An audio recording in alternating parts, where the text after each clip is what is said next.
one thing that gets brought up to me a lot, folks say to me is, Ray, you got too many trucks. You know what I say to those people? I say, you guys are naysayers and you're holding me down. Because I could be addicted to drugs. I could be addicted to strange women. I could be prostituting myself out. But no, I don't. I'm just an overgrown, oversized man-child who can't say words, playing with trucks. So you know what?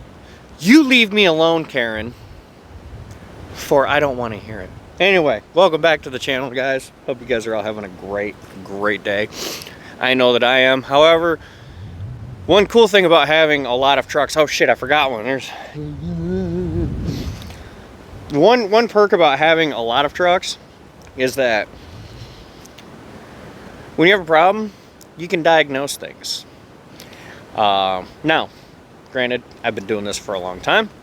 I has a lot of scan tools, and I have the proper tools to scan what I need to. However, sometimes you can't do everything with a scan tool, or if you're like me, your brain goes into hyperactive hyperdrive and you just ain't got the freaking patience for it. So what's cool is that I have you guys on this GMC LMM. It is having four-wheel drive issues. We got another one right there with functioning 4x4. We're gonna problem solve.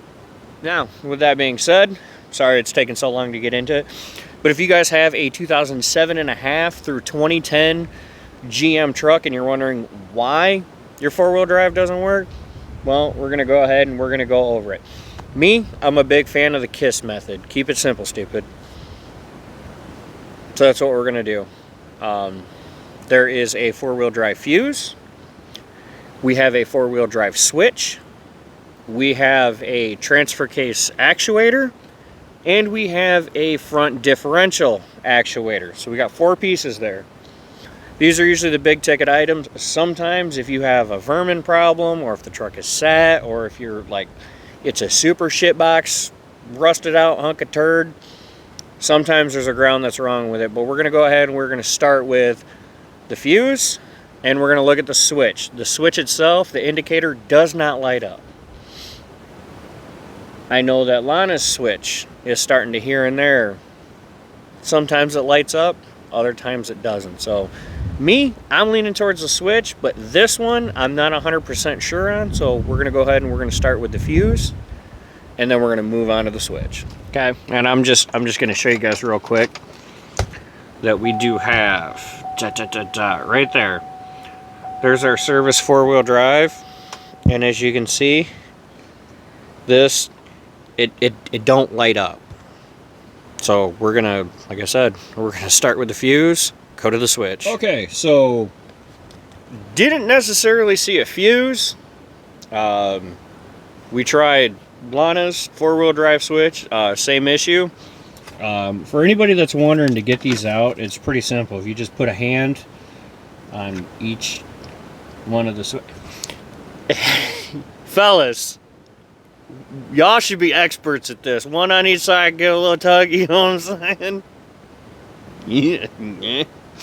So anyway, that didn't do it, so we're gonna have to get a little bit deeper. Phrasing, hell. I need to go to church. So what I think we're gonna end up doing is we're gonna end up putting this thing on the pavement, because I don't like rolling around on the grass if I ain't got it. And experiment just a little bit further. Actually, I might do a little bit more research, because the switch lights up, but it's not necessary, it's not doing anything. So I'm gonna dig in just a little bit deeper. This is a learning curve for me too. I haven't really messed with any of these, so yeah. Okay, so we got the encoder motor out, which, by the way, these are held on with 3 T40s on the back of the transfer case. These ones are so much nicer than like the GMT 800 trucks. And as you can see, there's some scratch marks on there. We gave her the old Chevy smack. Y'all know what I'm talking about. Don't stand there and tell me you own a Chevy and you ain't never had to smack the windshield wiper motor, the window motor, the starter. Fuck out of here. Give me that shit. So what we're gonna do is we're gonna take this, and actually we're gonna head back there now, and we are going to plug this into Lana, and we are gonna go ahead and see if it works or not. I'm just gonna plug it in and let it dangle. If the switch goes completely dead, I know I found my problem. If it didn't, then I've been foiled yet again. Let's find out. All right, there it was. There it was. Let's do this. Bam. So we found our problem. It's our encoder motor. Lana, I love you, baby girl. Thank you for being, thank you for being a trooper. I know you're pissed, but thank you. And that's why we have multiple trucks, Karen. So sit your ass down and leave me alone. My neighbors can just be really annoying. Always got to be watching me and in my business. Some people's kids, man.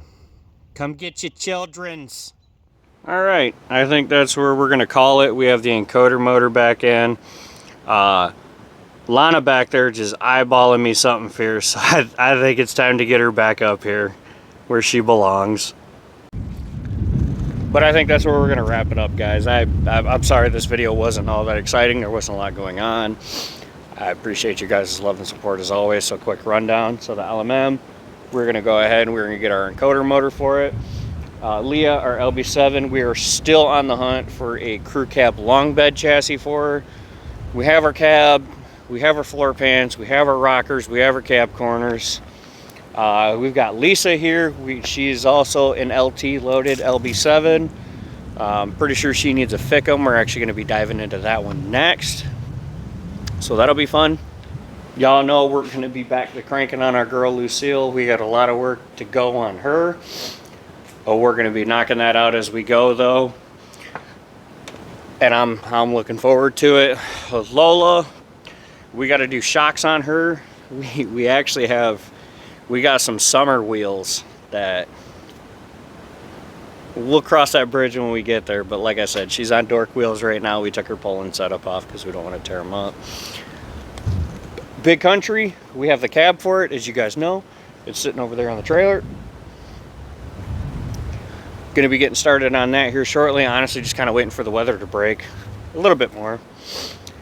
We have our donor cab for Leah. And then when we start tearing apart Big Country and Leah, which is probably going to be Big Country first, I need some of the guts from the inside of one of their cabs because I got to switch it over to our boy Ironhide. So that way we can start getting his dashboard and steering column. Well, so that way we can set the steering column properly. That is a newer style GM steering column there. We've been over this before in previous videos, guys. But the dashboard and all that in the donor cab for Leah is the same as the 07, which for those of you that don't know, this is an LPZ. So we're going to be retrofitting all that into there. And then last but certainly not least, our girl Lana, our Tonka truck, our tow pig.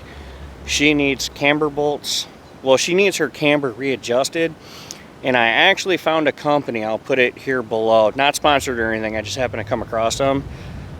They have a fix for the sloppy camber bolts that these trucks come with, you know, especially when you get to running the bigger wheel and tire and you get the offset and all that. So we need to get those done. I need to get tie rods on her and sleeves and a steering stabilizer, which I have for her. And then she just needs a good fluff and buff to get ready for competition season this year, along with